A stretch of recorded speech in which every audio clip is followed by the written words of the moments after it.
Je vous invite à suivre la démonstration, cette fois-ci, de coupe des différents éléments dans une feuille de papier journal. Alors, cette feuille est un petit peu particulière, mais en même temps, elle va regrouper les deux cas. Le cas où on doit découper une unité de couture et le cas où l'on découpe une feuille de gabarit, telle qu'on peut la trouver ici. Et vous verrez que l'on découpe différemment pour des raisons bien précises. Alors, découpons tout d'abord cette partie qui comprend donc des unités de couture, droite et gauche, dites BL et BR.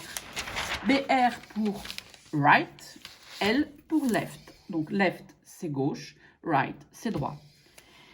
Lorsque vous découpez une unité, vous allez toujours laisser à l'extérieur du deuxième trait-plein noir.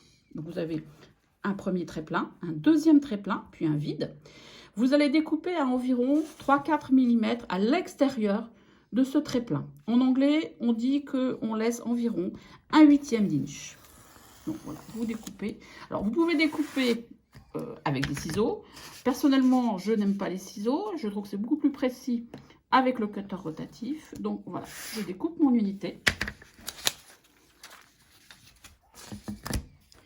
Et je viens donc me positionner à 1/8 d'inch tout autour. Environ. C'est environ, bien évidemment. Alors, pourquoi laisser cette distance autour des unités? C'est en fait uniquement pour que lorsque vous allez démarrer la couture, votre pied de biche et votre aiguille vont se trouver sur cette zone ici qui est vide. Et donc, lorsque le premier point va se former, eh bien, on va avoir droit, je dirais, à une marge d'erreur. Parce que vous savez très bien que le premier point est rarement un très joli point. Donc en fait, l'idée c'est que lorsqu'on arrive sur la marge de couture, ici, qui est matérialisée entre les deux lignes pleines, eh bien là, on a un très joli point de couture.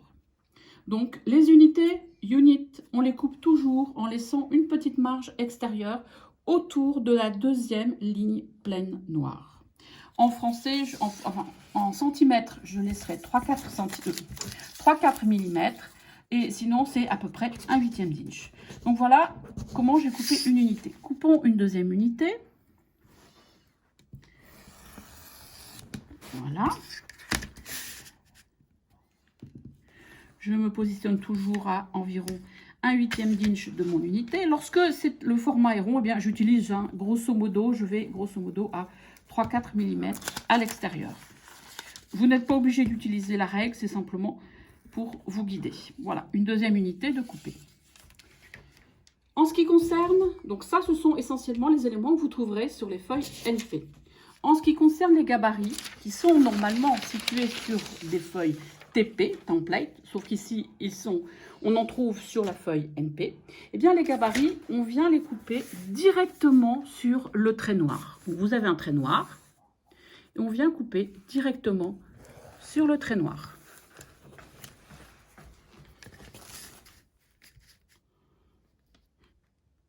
Alors, dans ce type de gabarit, il y a toujours une marge d'erreur qui vous est laissée. Donc, si vous êtes légèrement à l'intérieur du trait noir, ce n'est pas grave. Évidemment, il ne faut pas non plus qu'il y ait 1 cm. Mais le principe, c'est d'essayer d'être le plus proche possible de ce trait noir.